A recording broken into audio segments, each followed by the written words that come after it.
The process has been all about our next step as a congregation. And if our congregation is going to take a next step, and a lot of that is meaning a pruning, a refining, a liberating, a moving forward, then the pastor, it has to start with the pastor. So I appreciated the words and exhortation of the consultation team yesterday. I'm going to be spending time on vacation reflecting on that and asking myself, how do I implement that in my own life? And I think that's where we're headed today. I don't know if Bob will share this, but in a very thorough research of the Healthy Church Initiative in a number of annual conferences, one of the observations was that one of the primary things the Healthy Church Initiative has done is at conference levels and at church levels, it's changed the conversation. It's changed the conversation from doing what we've always done to what is the mission of the people of God in the 21st century. And I was visiting with Bob this morning. It just struck me. You know, where we're headed is we're headed to what are the new things that we are to talk about, and then as we move forward, what are the new things we will walk with?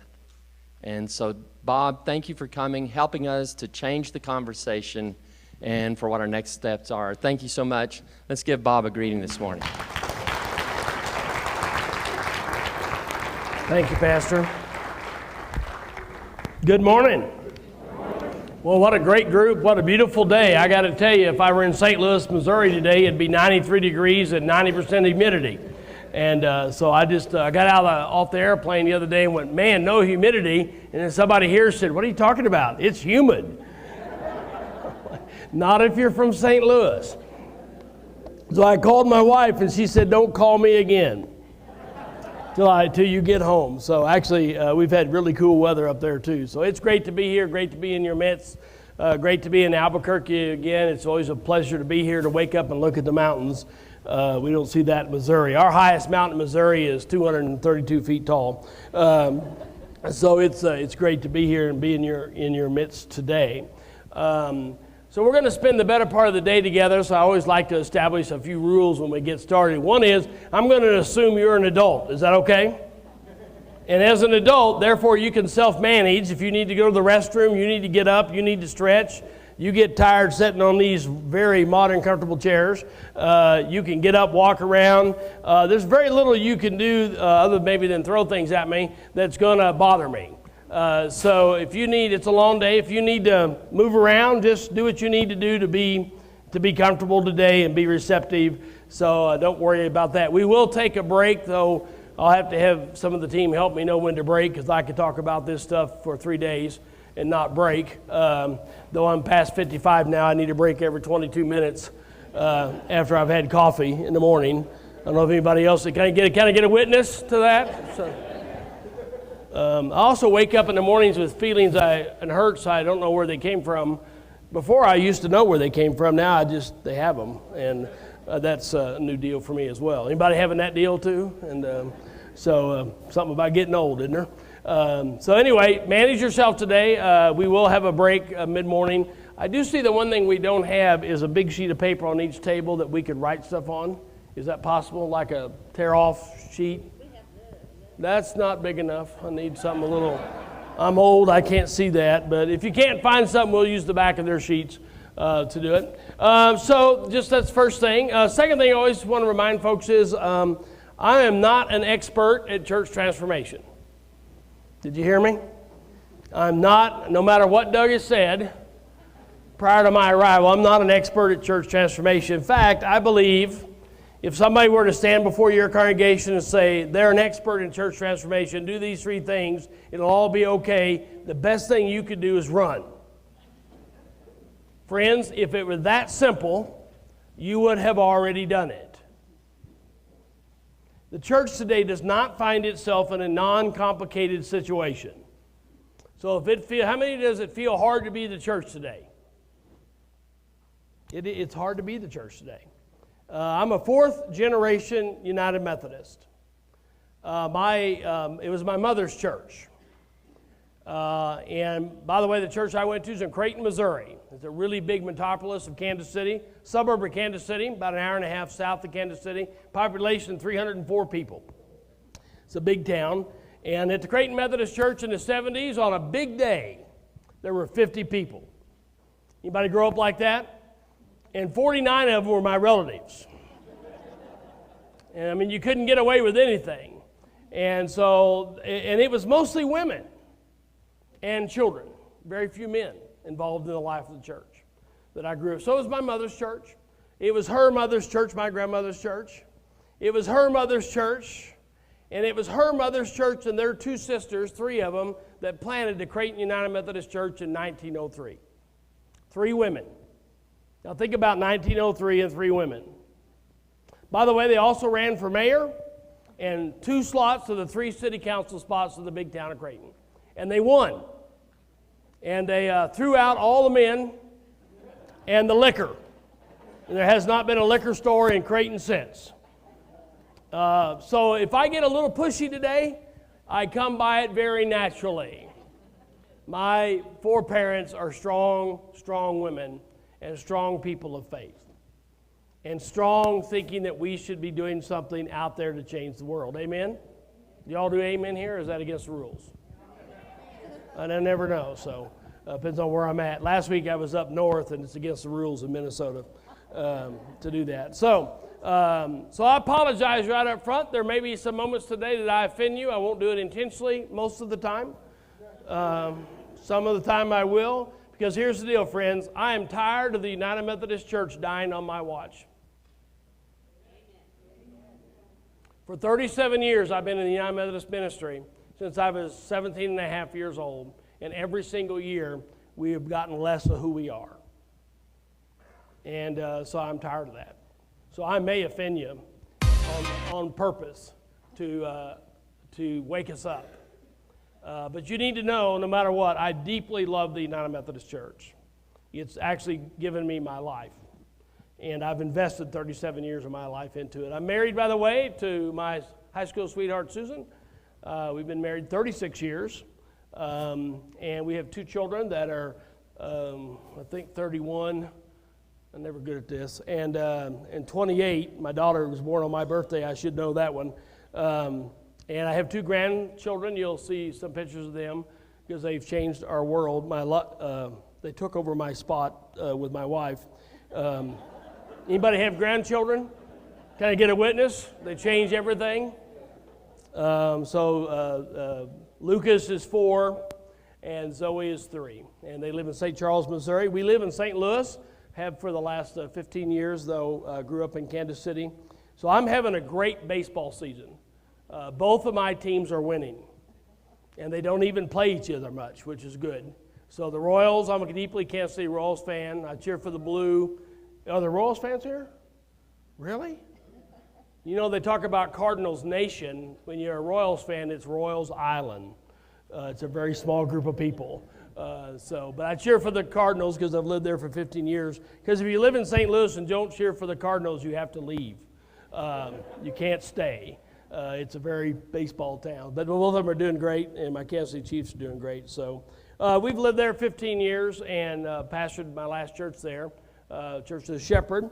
We went there in 2000, was there to 2008. That church went from 400 a Sunday to 300 a Sunday, which wasn't really the hope of the district superintendent of the first 6 months of my life there. And then it went to 1,200 a Sunday in the next 6 years.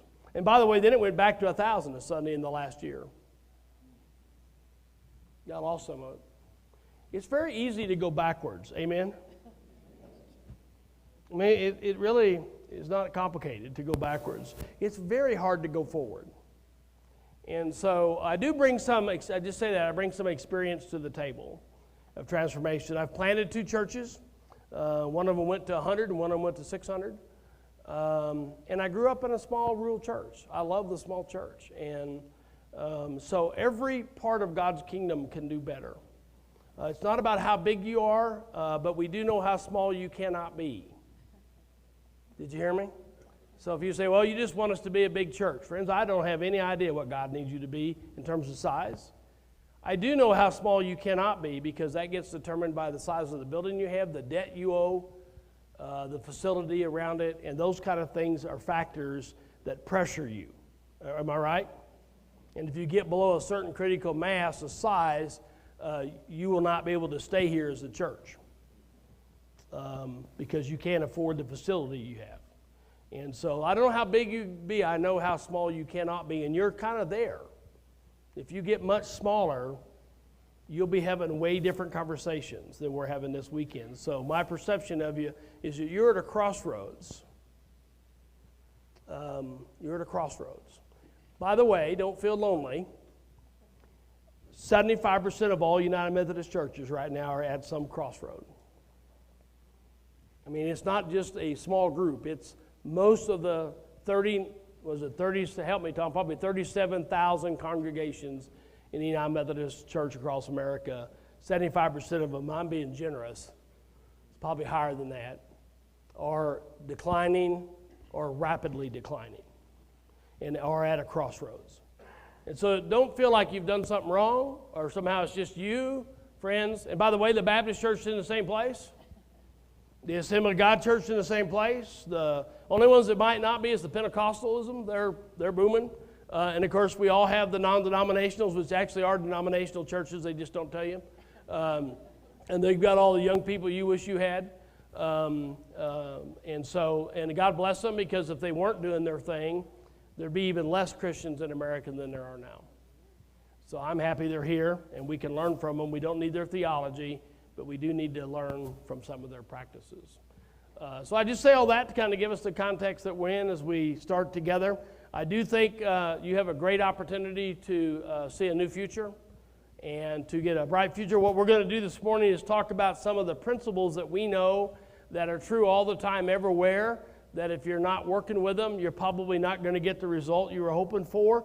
And by afternoon, we're going to kind of talk about the things that are very specific to you and float some of the recommendations to you that we're thinking about from all the interviews. To let you know, we just didn't walk in blind. Your church has been in this process for a year. You've had a team learning. You've done a self-study, which we received about 3 weeks ago. That looks like this. I did learn this about your pastor. If anything, he does like paper. Here it is. And by the way, they did it great. Who's ever on the team, they did a great job. Sometimes I get to churches and they've done that very poorly. And this represents you in the last 15 years, and also a snapshot of your community. Some of you know you interviewed principals and local leaders of your community, demographics of your community. Your community is changing. I guess you know that. We actually drove around this morning trying to get a feel for the housing and places, and my guess is your community is not what it once was, and it's different today. Doesn't mean it's bad or good, it's just different. By the way, all communities across America are changing. Even the ones that look like, oh, that's a great place, their trends are changing. And that's hard on the church, amen? Because I don't know if you know this, the United Methodist Church wasn't particularly set up to change. Maybe y'all do that better than some, but I doubt it. Change isn't our number one gift. So we're pretty much used to setting up and thinking it's just going to last 100 years the way we always practiced it. And in the previous 100 years, that was fine, I think, maybe. But it's not fine now. And so it's all kind of changing on us. But we're in that mix. So we're going to use the slides today. You've got some handouts. Most of the things I teach are not necessarily on the slide. By the way, you can jump in and ask questions anytime you want. Don't worry about that. You can push back. If my bishop, Robert Snazy, were here, he'd say, don't believe everything I tell you. And for God's sakes, don't do everything I do.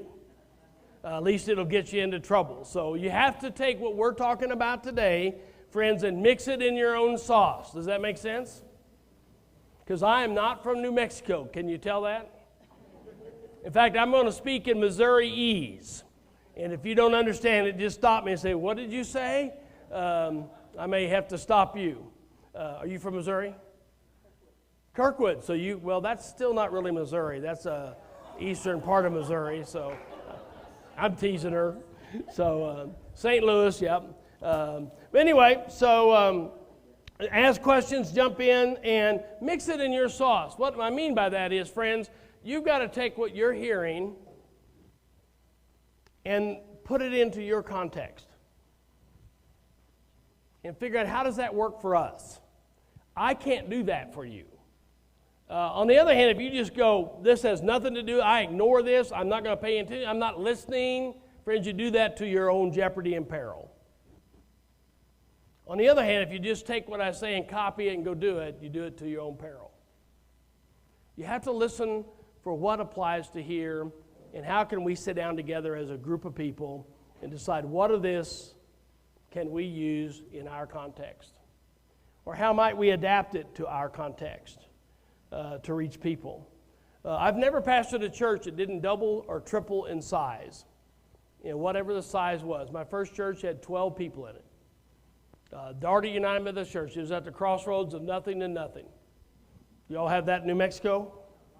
It's where houses used to be, people used to be, the train used to go through, they used to load cattle there, there used to be granaries there, and there used to be a post office there, but all that's left is the little wood Methodist church, a little white frame Methodist church, and in 1978, it didn't even have a bathroom, which I could not imagine.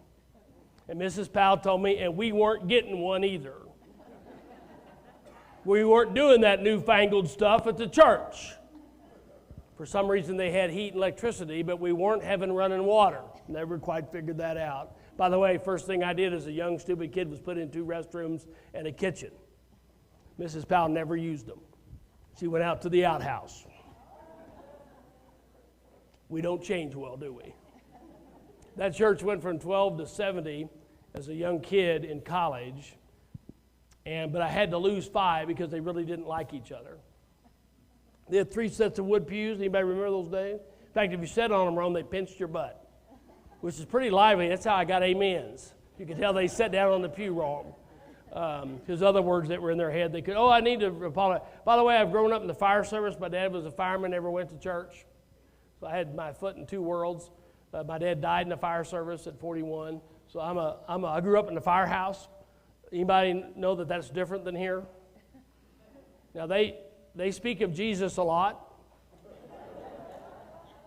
Actually, Jesus Christ a lot at the firehouse, but not, and actually they use other colorful words of emphasis around it that you don't use. So if I fall into the firehouse mode, just beg my pardon because I've slipped. I've served as a firefighter for 30 years. I'm now retired. Been a fire chief for 10 of that as a volunteer. So that's where my dad lived. And so I had that foot in that side of my life where I understood that not everybody wants to be at church. It doesn't. In fact, my dad thought church was for sissies. Now, I don't know why he made us go. I think I know why, just to please my mother. The 3 boys. I grew up the oldest of 3 boys 1 year apart. Yeah, Wiles right. My mother's in a little town with nothing to do. Imagine that. So if you didn't go, my dad would spank you so you went, but he never went. That was the roles. I don't know quite how that worked. But anyway, so I grew up with this kind of, here's the secular world, you know what I mean? And my dad functioned in that, and then here was the religious world that my mother functioned in. Does that make sense? And by the way, the 2 didn't cross at home. Maybe you grew up like that. There was church, and here was life.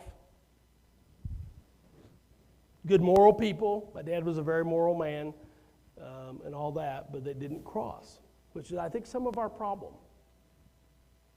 He didn't cross. Never said a prayer at bedtime, never said a prayer over a meal, except Thanksgiving and Christmas. Are you with me? A lot of folks grow up like that. Both sides do. So, here we go. So, what we're going to do today is look at some principles and how things are changing and see how that we react. I got a video here. I don't agree with everything in the video, but it just kind of puts my mind in motion that the world we're living in is changing. Now, friends, the world has always changed. This is not new news. I mean, the Methodist Church did its best work on horse. We gained the most people to Jesus on horse. But that world's been gone a while. So it's always changed. Here's the difference is, it's the speed at which it is changing today that's really got us. The speed at which it changes. And this is a video that illustrates that. Let's play it.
Did it stop? All right. He goes on to say, anything can be accomplished if you set your mind to it. It may not happen in your lifetime, but if a group of people decide to make a difference, they can. He actually goes on to make kind of a religious speech by a non-religious guy using our words. I don't know that I believe everything in that. I do know that some of it's true because I've used a little mobile thing in the back of an ambulance. I'm an EMT, and I've done that. And I grew up on a farm, so I'm not sure about that farming stuff. But anyway, it's just interesting in how much stuff has changed. In fact, just think where your phone was 5 years ago. Anybody got there? I mean, my phone is just not a phone. In fact, I got a new phone this year because my daughter made me. She's 28, and she's graduating with a master's in social media. I can't even imagine that. And started her own company, so I'm hoping she'll support me in my future. But just think where this was 10 years ago, 20 years ago. It's just amazing. In fact, my phone didn't work right off the bat, and I had to call AT&T, that's my carrier, to try to figure something out. And I said, well, my phone's not working. You know what she told me? Sir, we don't sell phones. Well, I have one in my hand. She says, well, read it to me. I read it, what it was. She says, that's not a phone. Well, what is it? Now I'm 56. She goes, that's a device. Oh, well, thanks. So I just said, well, I can't make it to call. You know, that phone does a lot more than just call. I finally just said, I don't care. I just want it to call. You ever had those moments? Now, I do that with my phone. I hate for my phone to change. I just want it to stay the same. But guess what? Every time I go to get a different one, yeah, you've got one the same. How's that working for you, Marilyn? My mother has one of those. One day your grandchildren will make you throw that away.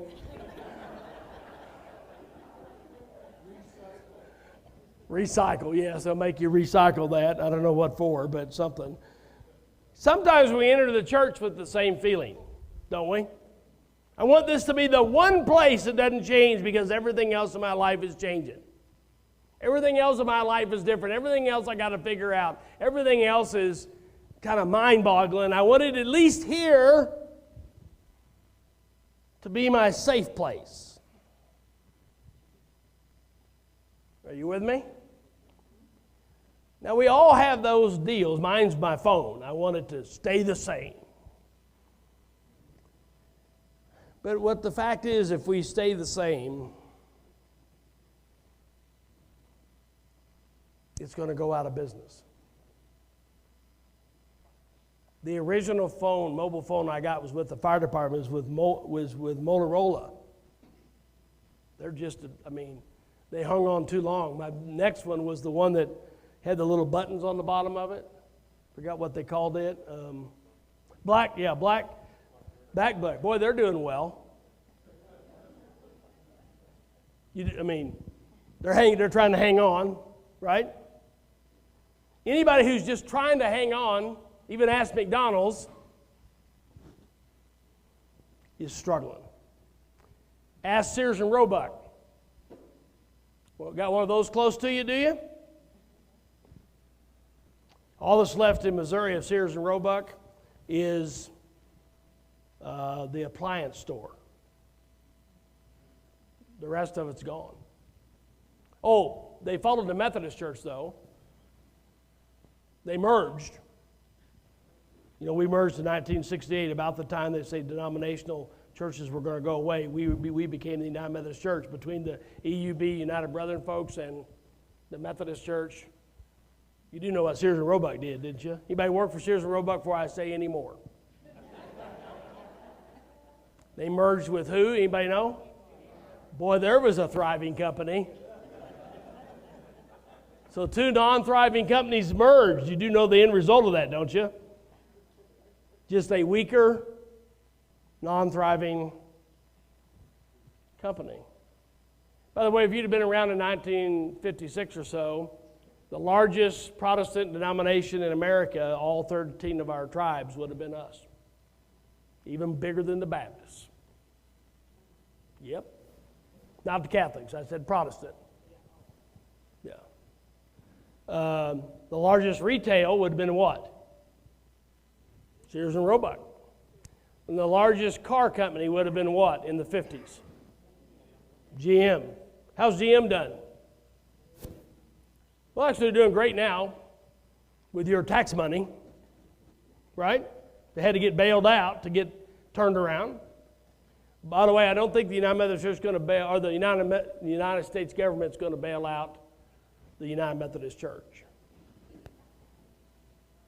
We were, by the way, in our own respectful industries, the largest, biggest, flattest organization in America. And we've all struggled to adapt. Well, actually, both work fine. Fattest probably is true, but flat. Big flat organization was all across the country with nobody in charge. That's us, by the way. Nobody's really, just go to General Conference, you'll figure out nobody's in charge. We can't even make a decision. It's against the rules to make a decision. We have meetings to decide to decide. You surely don't do that here, do you? In fact, my conference is having a meeting today to decide what to do with me.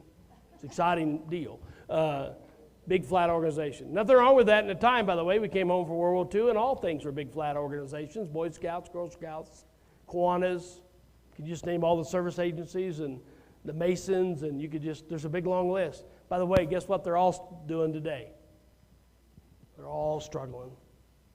How to adapt in the world in front of us. By the way, when I talk about adapting, I'm not talking about adapting your theology, your values, your belief in the Bible, your commitment to Jesus Christ. I do hope you have that. But rather, adapting our delivery system. Because I don't know if you know this, the way we do church today is actually not the original way. Y'all know that? It's not even near the original way in America, because if we were doing it the original way, I always have people say, we're going to do this the way they used to do it. Really? Which used to do you mean? If you did it the way they used to do it, when Francis Asbury was riding around on the horse, we'd have been outside today, right? In a tent. We didn't own any buildings for the first 50 years. Camp meetings. That's what we'd be doing. And then there was a time if you were in the building, ladies, you'd be over here, and men, you'd be over there. Even in our tribe. There's a time if you get before the Methodist Church, you just stood up the entire time. You never sat. So I'm always amazed when people say, I want to go back the way it used to be. Friend, there actually is no used to be. I mean, there's all kinds of used to be's. And even when Jesus came, what did they criticize him the most for? You're not doing it the way we used to do it. You see, the gospel never changes. But the delivery system has always changed. And it will change whether you change or not. Because God, here's a deep belief I have. God is going to get through. Can I get a witness? God is going to get through. The question is whether he's going to get to use us. My mother is an artist. By the way, one of her favorite towns in the world is Santa Fe. She does pottery. It's a funny thing when you do pottery, if it gets too hard, as it spins around. Anybody do pottery here? What happens if it gets too hard if it spins around? You can't mold it. You can't shape it. You can't, I mean, it just gets stuck, right? You got to keep it just wet enough so it can keep shaping. Here's my fear about the Methodist tribe. I call this a tribe. You'll see why in a minute. Is that we've let it dry. And we're struggling to reshape it because it's dry. We need to add some water so that we can reshape. how we deliver things. So here's our agenda. We're going to look at some things that keep churches vital. Go to the next slide. So this is the first thing I want you to do at your table, and I'll demonstrate it in a minute. We're going to have some table participation this morning. You probably know everybody at your table, but humor me. You want to introduce your name. How did you come to this church? In other words, did somebody invite you? Did you grow up here? Were you born here? Did you drive by? You saw it in the newspaper? Are you with me? Now don't say, well, somebody invited me, unless they really did. A live human being from this church invited you here. Or, you just did it on your own. You just came to town and looked it up. How long have you been attending? Which service do you attend? And how did you become a United Methodist? Now, becoming a United Methodist, by the way, if you're in the room, we claim you. I don't like membership anyway, so you're us, you're here. By the way, if you don't know you're at the United Methodist Church, it's time to go. This is what we're doing today. So, how did you become a United Methodist may well be the same as how did you come to StPaul's United Methodist Church? Or it may not be the same. Does that make sense? For me, it's the same, but it's probably not for a lot of you. So how did you become a United Methodist? Again, did somebody bring you, invite you? You did it on your own. You moved to town and your tribe you didn't like, so you jumped pens to another sheep pen, cousin or whatever. And this one is interesting. Were you a Christian before you got here? And by the way, if you grew up in the Methodist Church, born and raised in the Methodist Church, we believe in prevenient grace, so the answer to that question is yes. You're already a Christian. You grew up with it. Are you with me with that? So I'm going to demonstrate it, then I want you to do it at your table. You're going to have about 10 to 12 minutes, so don't linger. That's hard on United Methodists. So I don't need your life story. I need you to answer these questions. Every time you go into life stories, you delay lunch. Keep that in mind. So here's how. I'm BobFarr. How did I get to the Creighton United Methodist Church? On the third day I was alive, they brought me home from Independence, Missouri on that Sunday and baptized me. My grandmother said that's what you had to do. So I was born in the United Methodist Church. There was no choice, though there were other churches in town. That was the choice to do that. How long have I been attending the United Methodist Church? For 57 years. For the last 37 years, you paid me to be here. But I've been attending that entire time. What service did I attend? At Church of Shepherd, at its highlight, I had 5 church services. That's 3 too many for anybody to attend. How did I become a United Methodist? Help me. I was born there. It's the same answer as how I attended the church, okay? Was I a Christian before? Yes, I believe in prevenient grace. God was already in that action before I even knew it. And baptized by my grandmother O'Neill. Held me, wouldn't even let my mother hold me. My mother said, my grandmother held me. She wanted to make sure her grandchildren got baptized in the Methodist Church. Wasn't so much worried about Jesus, but in the Methodist Church. By the way, my grandmother read every book I brought home from seminary. I didn't read every book I had from seminary. Don't say anything, Tom, who's from seminary. But my grandmother loved to read stuff. We're a reading group as a group. All right, go.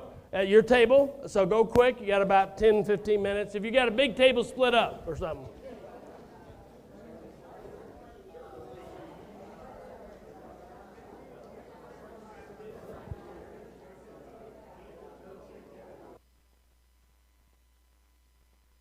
How many of you, we're going to start with the bottom, next to the bottom question. How did you become a United Methodist? How many of you, raise your hands, were born or grew up in some version of the United Methodist Church? Raise your hands. All right, boys, you need to count.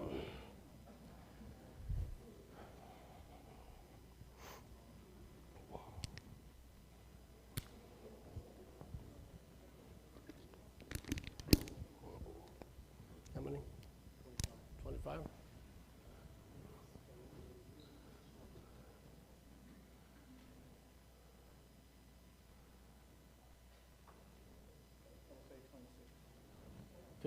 $51. All right, put your hands down. How many of you married somebody who was already in the United Methodist Church and you saw the light and came over?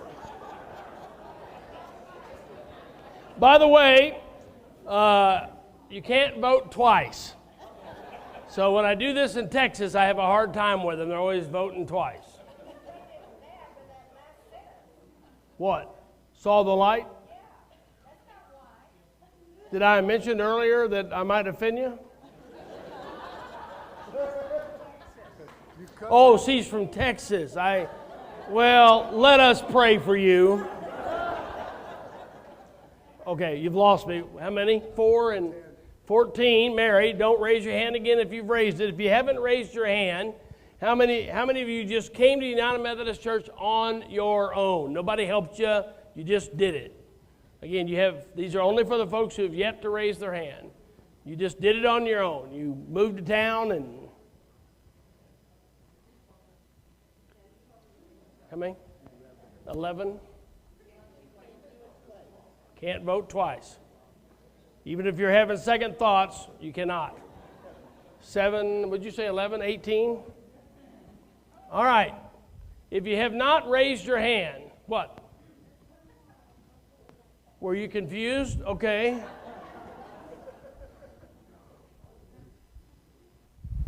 You went on your own? On your own? Yes, 19.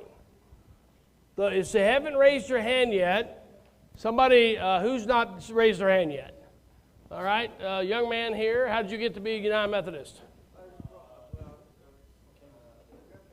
You came as a kid, on your own? All right, that would be the first category there, young man.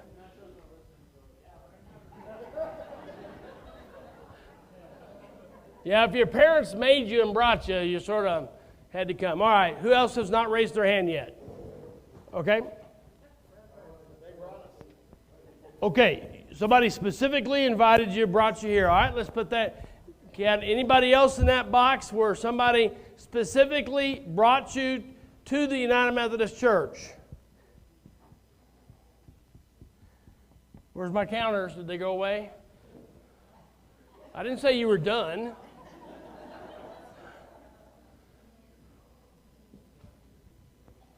Four and 5, okay.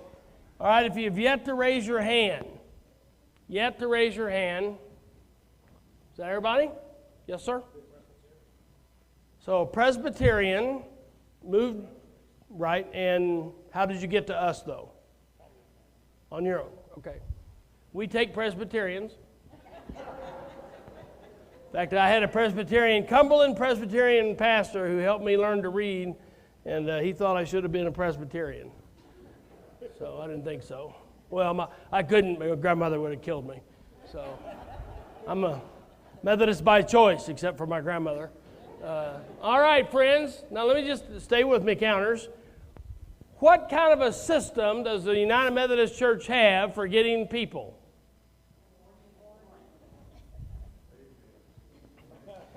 Baby makers. We do it the old-fashioned way. The way it used to be done, right? Let's not go any further there or you'll get me into all kinds of trouble. That's why I call us a tribe. We are mostly, by the way, I've done this all across the country. I've consulted in, you make my 128th church in 10 years. So I've been in a lot of church basements. I ask this question everywhere I go. And everywhere I go, except for a few exceptions, this is the number one way people get to be United Methodist. So I'm looking around the room, and some of you at this church need to start having some babies.